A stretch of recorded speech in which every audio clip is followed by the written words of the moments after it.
Hi friends, welcome to my channel. My name is Erin. This is Serendipitous Blog. Let's talk about some of the books that I'd like to read in 2026. I had a horrible reading year in 2025. Hopefully you can't hear that airplane. I'll just wait. Right, I understand the struggle of content creators now. I had a horrible reading year in 2025. I only read like 7 or 8 books. It was not good. This year, there's a few reading goals that I want to tackle. So let's make some space and we can jump right in to some of my hopefuls for the 2026 reading year.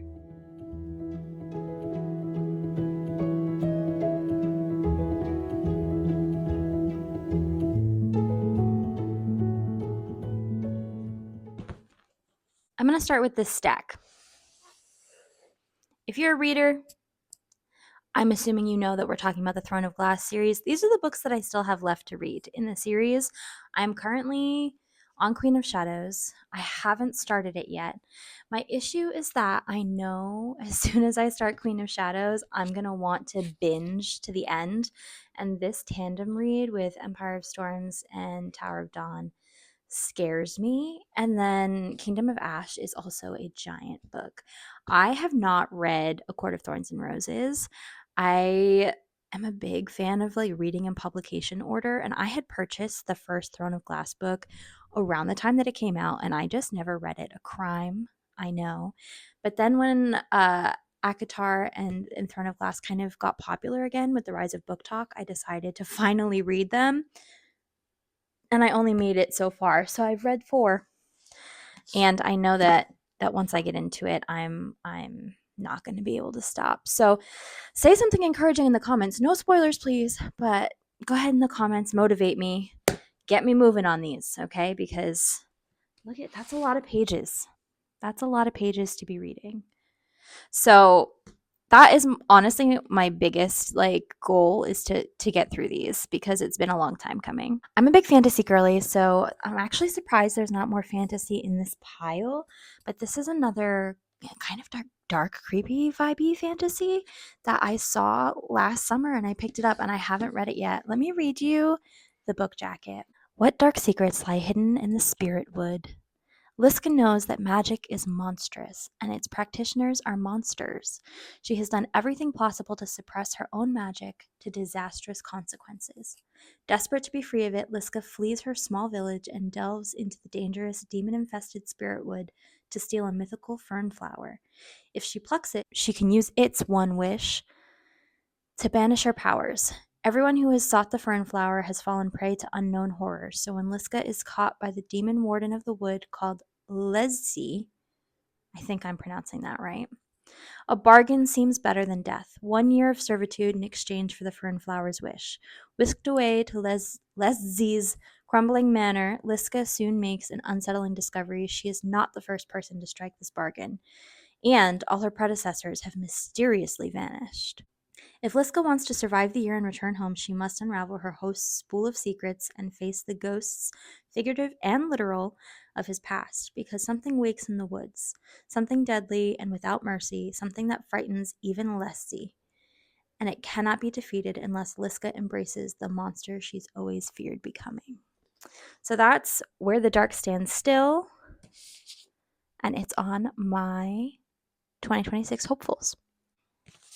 Next, I want to talk a little bit about like some horror and dystopian vibes. So I'll put the classics aside for a second. Monstrillio, there's another creator on here, Carrie, who I adore deeply. And she had read this a while back, and immediately I was drawn in based off of what she had to say and just the cover in general. I'm not usually a horror reader, but I do really want to give this a shot. One of my other friends actually also recently read this, and she thinks I'm going to be horrified, but we will see. We'll read you this one too. After her son dies, Magos carves a small piece of his lung to save for herself. Acting on fierce maternal instinct and the dubious logic of an old folk tale, she nurtures the lung until it gains sentience, growing into the carnivorous little Monstrillio she keeps hidden within the walls of her decaying childhood home in Mexico City. But despite her best efforts to turn the monster she created into a man, Monstrillio's innate impulses threaten to destroy his fragile second chance at life. A meditation on grief, acceptance, and the monstrous sides of love and loyalty, Gerardo Sámano Córdova's ambitious debut spans the globe from Brooklyn to Berlin, offering a cathartic and precise portrait of being human. So it seems like it's going to be absolutely horrifying and also heartbreaking. And I'm excited to kind of dive in. Yeah, my first baby's first horror. These two books are classics that are often assigned in like high school, middle school, and I have not read either. So Fahrenheit 451 and Brave New World. Fahrenheit 451 is essentially about like propaganda and silencing and all of that jazz. So I'm not going to read you the summaries of these because they're quite prolific. But Fahrenheit 451 essentially is about banned books and censorship. And so that feels particularly relevant. And Brave New World is about kind of gene therapy and eugenics. And I guess I will read this one because I actually hadn't heard of this somehow until somewhat recently. Aldous Huxley's tour de force, Brave New World, is a darkly satiric version of a utopian future where humans are genetically bred and pharmaceutically anesthetized to passively serve a ruling order, a powerful work of speculative fiction that has enthralled and terrified readers for generations. It remains remarkably relevant to this day as both a warning to be heeded as we head into tomorrow and a thought-provoking, satisfying entertainment. So, these are my scary books for 2020. My scary books for 2026, horror and some dystopian speculative fiction. Next, I will move on to my just like fiction category in general. I work in Boston, specifically Cambridge, and my workbook club is reading tomorrow. We have a rule that we only read authors from the New England area. And so this is our Q1 book club book for this year. So if you don't know anything about Tomorrow, it was popular kind of like around the year that it came out. But on a bitter cold day in the December of his junior year at Harvard, Sam Masser exits the subway car and sees, amid the hordes of people waiting on the platform, Sadie Green. He calls her name. For a moment, she pretends she hasn't heard him, but then she turns and the game begins, a legendary collaboration that will launch them to stardom. These friends, intimate since childhood, borrow money, beg favors, and before even graduating college, they create their first blockbuster, Ichigo. Ikigo. Sorry, guys. Overnight, the world is theirs. Spanning 30 years from Cambridge to Venice Beach, Tomorrow is a dazzling novel that examines the multifarious nature of identity, disability, failure, and redemptive possibilities in play. And above all, our need to connect, to be loved, and to love. Yes, it's a love story, but it is not one you've read before. I have tried to read this once before, full disclosure, and in the first scene, I think they're on the Red Line in Cambridge, and the Red Line infuriates me so much that I had to stop reading. So I will give it another go for my workbook club, and I will let you know how it goes. And we have a history of tending to like chat with and meet the authors at this book club. So I'll keep you posted on that. This next book is historical fiction that I've been wanting to read for a while. I'm currently partway through reading The Women, which is like a Vietnam War story by Kristin Hanna, and I did read The Nightingale, which was like a World War II French story. This one has always kind of been calling to me, but I just haven't picked it up yet. Again, it is kind of a thick book. I run away scared from thick books. But let me tell you a little bit about it. Alaska, 1974. The Albrights are a family in crisis. They're alone, living off the grid in a harsh and unforgiving wilderness. Ernst Albright has come home from the Vietnam War, changed and a volatile man. He's made the impulsive decision to move his wife and daughter north to America's last true frontier. Cora Albright will do anything for the man she loves, even if it means following him into the unknown. 13-year-old Lenny, caught in the riptide of her parents' passionate, stormy relationship, has little choice but to go along, daring to hope this new land promises her family a better future. Girl, I'm thirsty. Hold on. She's caught up in her family's drama, her parents' drama, I should say. Even though I found a small independent community of strong men and even stronger women, winter is approaching.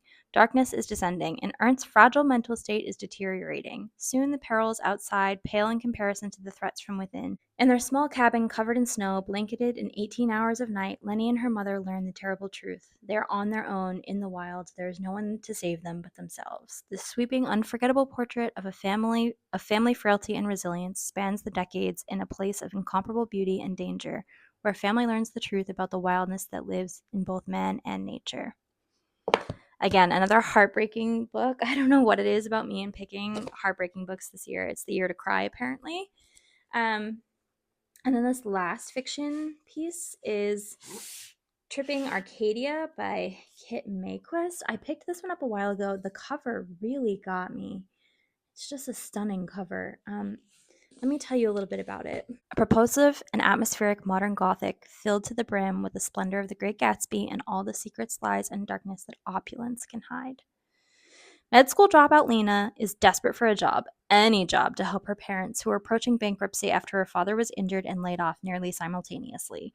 So when she's offered a position against all odds, working for one of Boston's most elite families as illustrious as they are secretive, Lena knows she must accept it no matter how bizarre the interview or how vague the job description. By day, she's an assistant to the family doctor and his charge Jonathan, the sickly, poetic, drunken heir of the family empire, who is as difficult as his illness is mysterious. By night, Lena discovers the more sinister side of the family as she works overtime at their lavish parties, helping to hide their self-destructive tendencies and trying not to fall for Jonathan's alluring sister, Audrey. But when she stumbles upon the knowledge that the family patriarch is the one responsible for the ruin of her own family, Lena vows to get revenge. A poison-filled quest that leads her further into a hedonistic world than she ever bargained for, forcing her to decide how much and whom she's willing to sacrifice for payback. The perfect next read for fans of Mexican Gothic, Tripping Arcadia is a page-turning and shocking tale with an unforgettable protagonist that explores family legacy and inheritance, the sacrifices we must make to get by in today's world, and the intoxicating, dangerous power of wealth. These are my fiction picks for 2026 on my hopefuls. Okay, this last category is kind of a weird combination of things. I have short story, a poetry collection, and then 2 pieces of nonfiction. First, this is Raymond Carver's short story collection, What We Talk About When We Talk About Love. This was mentioned in my favorite movie of all time, Stuck in Love, where it's just like it's quoted. It's a movie about a family of writers, and I was a writer at the time, and I saw similarities between people in my own life and some of the characters, and so I have always wanted to read this. I have read some of the stories in here, but not all of it. So just a collection of short stories, a lot focused on love. Next, I recently read and got to hear Margaret Atwood speak. I read The Handmaid's Tale and then saw Margaret Atwood speak at the Massachusetts Conference for Women a couple of years ago. And since then, I've kind of been picking up more of Margaret Atwood's work. I have her, I can't remember if it's a biography or an autobiography. It's like a collection of works that it just came out recently. And then I saw this at a store not too long ago, and I decided to pick it up. It's Dearly, which is new poems from Margaret Atwood. And it says, Dearly is Margaret Atwood's first collection of poetry in over a decade. It's introspective and personal in tone, but wide-ranging in topic.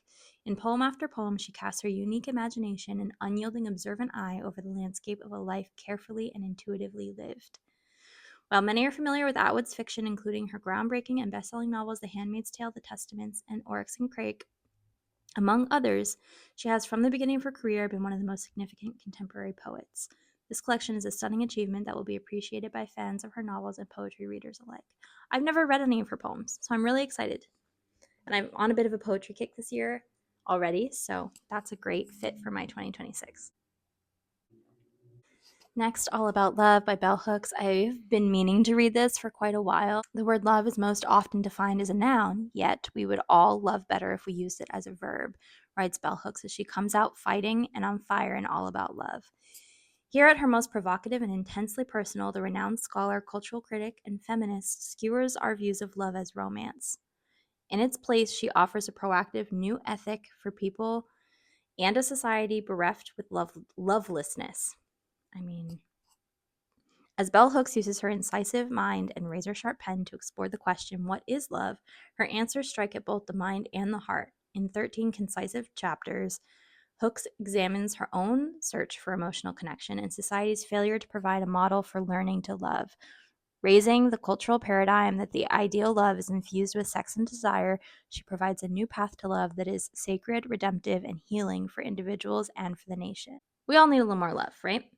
And then this last one, The Art of Gathering by Priya Parker. I've made it halfway through this one. I think I'm going to start it over, though, and really pay attention. As an event planner and someone who just likes to host in general, and who's really thoughtful about the events that I'm trying to curate, I think that this is an excellent resource. This is a bold approach to how we gather that will transform the ways we spend our time together at work, at home, in our communities, and beyond. In The Art of Gathering, Priya Parker argues that gatherings in our lives are lackluster and unproductive, but they don't have to be.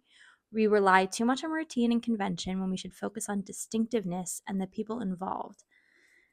At a time when coming together is more important than ever, Parker sets forth a human-centered approach to gathering that will help everyone create meaningful, memorable experiences, large and small, for work and for play. Drawing on her broad experience as a facilitator of high-powered gatherings around the world, Parker takes us inside events of all kinds to show what works, what doesn't, and why. She explores a wide array of gatherings and explains how simple, specific changes can invigorate every group experience. The result is a book that's both a journey and guide full of exciting ideas with real-world applications. The Art of Gathering will forever alter the way you host and attend your next meeting, industry conference, dinner party, backyard barbecue, and beyond. This is going to help me in my career, my social life. I'm just excited to finally finish this and to kind of like dive in and kind of redo the first section of it as well. So to summarize, we have our nonfiction, poetry, short stories. We have our creepy horror dystopian The World is Falling Apart books. We have we have our fiction, just like general fiction, historical fiction, a random fantasy, and of course the well-known, widely loved Throne of Glass. That is my hopeful list of reading for 2026, and I can't wait to come back and share about my reading experiences and all of my wonderful adventures this year. I'll see you soon.